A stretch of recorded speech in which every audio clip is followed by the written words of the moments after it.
I'm Shirley Malcom, Director of Sea Change at the American Association for the Advancement of Science and Senior Advisor to the CEO at AAAS.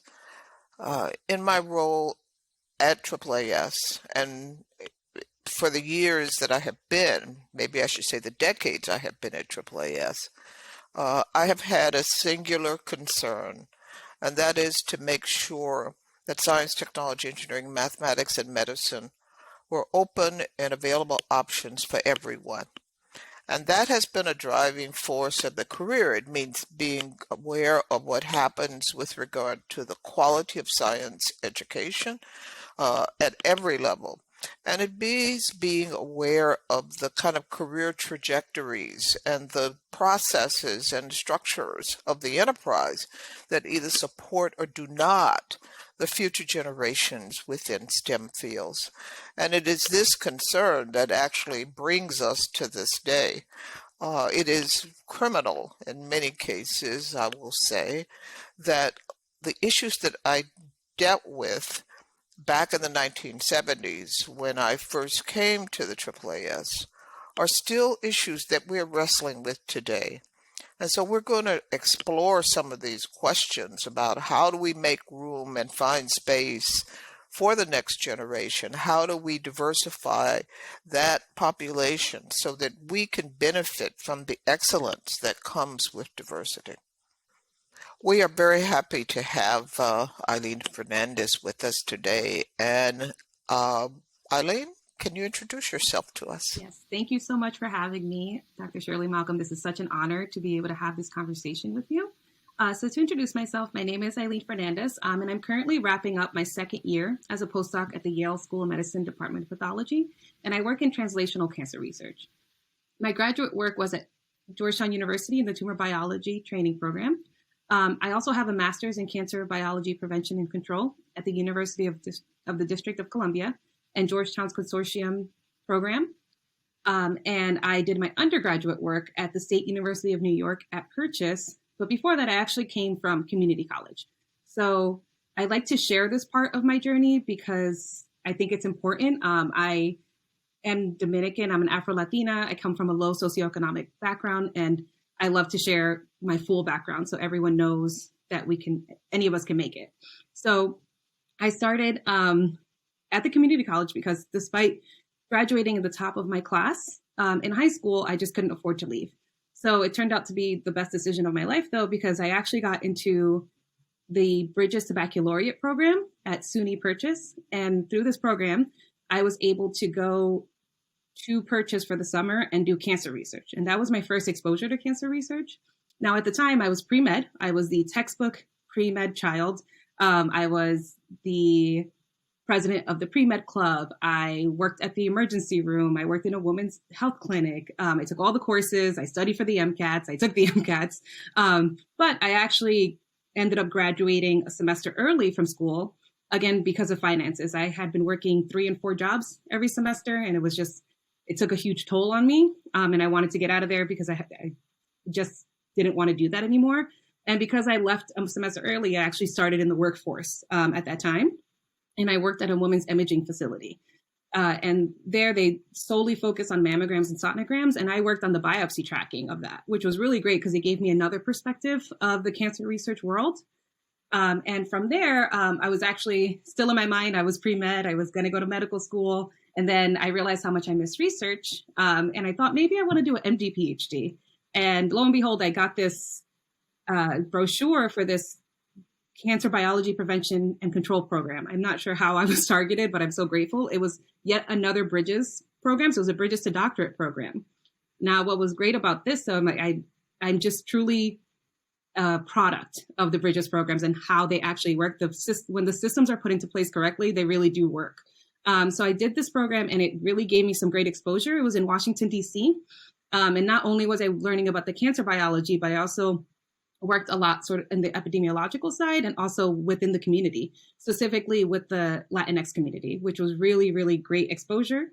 From there, I went on to join the tumor biology training program at Georgetown, which was really great. I was a Susan G. Komen trainee in disparities research trainee. And through that, I focused on cancer health disparities, which was really something I'm still very passionate about, and I'm love to talk about it. And it's something that I love to keep at the forefront because we still have huge disparities in many diseases, but definitely in cancer.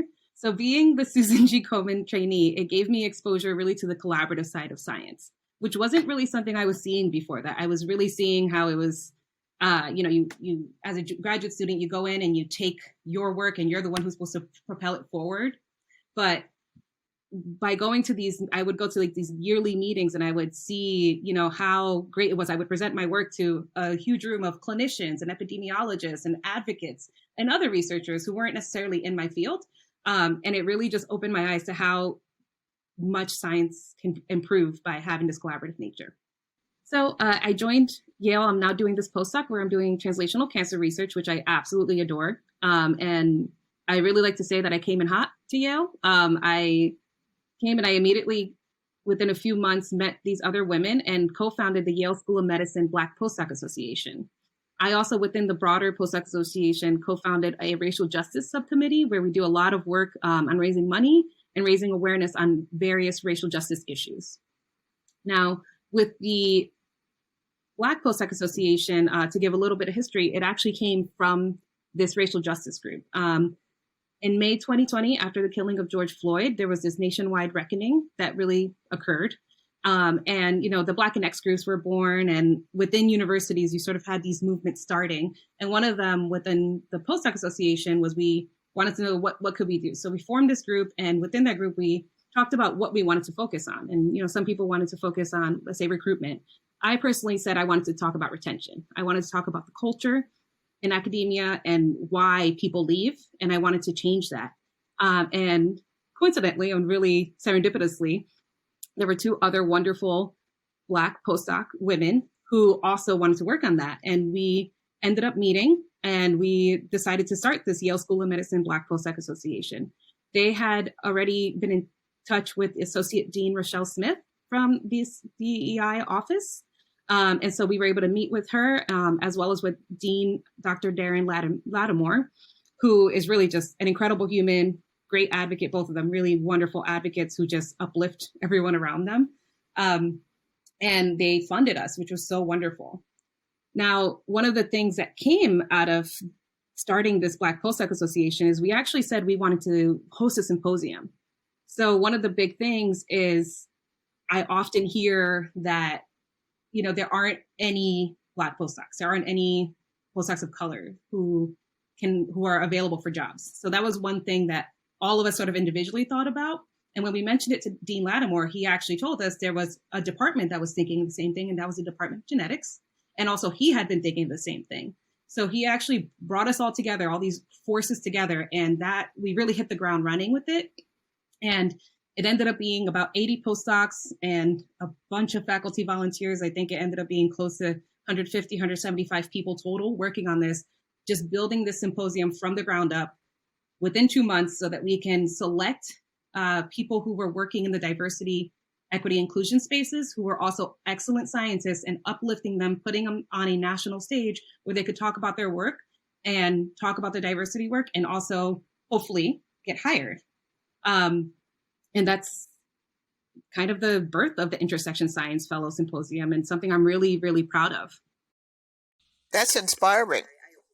And it's also, I should tell you, it basically parallels the lives of a lot of us. In my case, I went to the University of Washington as a freshman pre-med major, just like everybody else. But I did it lots of years before you did, lots of years before you were born. But I had the same messaging, I was coming from a poor, under-resourced all black high school in Birmingham, Alabama, and hadn't seen a lot of the equipment that was in the chemistry lab. I was doing fine as far as I was concerned, but the pre-med advisor told me I just wasn't doing well enough because I essentially was going to have to do so much better than the men because there were quotas on women who were let into medical school. So we've all had these uphill battles, in terms of either somebody else telling us what was probably true, okay? And how are we going to react to that? And what do we do with that? Well, in your case, what you did with, I don't think I want to do this, but I do want to do this. What you did with that was to affirm, essentially, who you were, who you really were, deep down inside, and what you really wanted to do. And it's pretty amazing and miraculous. One of the things that I do want to ask about, though, Aileen, you didn't have any problems finding these Black postdocs, did you? Now, that's something really great to mention, and I'm so happy you asked about that because it's something we actually speak about really often.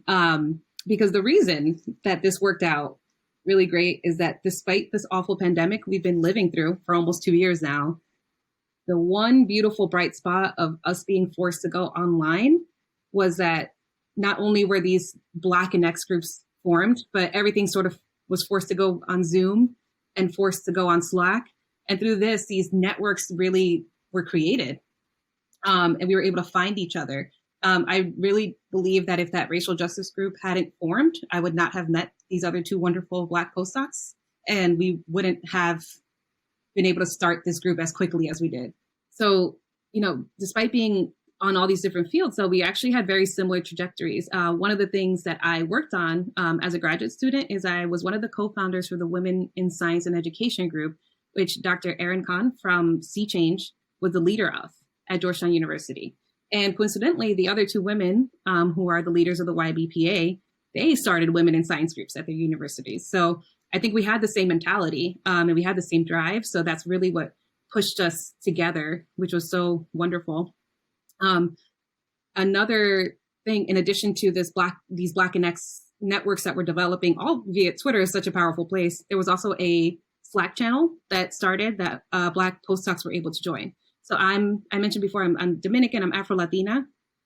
So I identify as Black and Latina. So I was invited into this group, and through this group, I've met this incredible network. It's amazing to see the number of Black postdocs that are out there. I didn't know there were so many of us. And it's so beautiful to see this incredible network of these resilient people who are all in different fields and all help each other. And everyone's always willing to help each other, which I love so much. And one thing I say often is, I didn't know how much I needed that community until I found it. And I do have to give credit where it's due to Intersections Science Fellows Symposium, because the people who led that, there were a lot of postdocs of many different backgrounds, but there were a number of Black women who were the leaders of the inaugural symposium. And those are the women that I'm closest to now. And it's just so incredible that this happened. And because of this, I've had such an incredible postdoc experience, which I know is not the norm. And I always I'm always so thankful for that. And I always say that it's not the norm. I know it isn't. And the fact that I have this community is it's unreal to me. It really is incredible.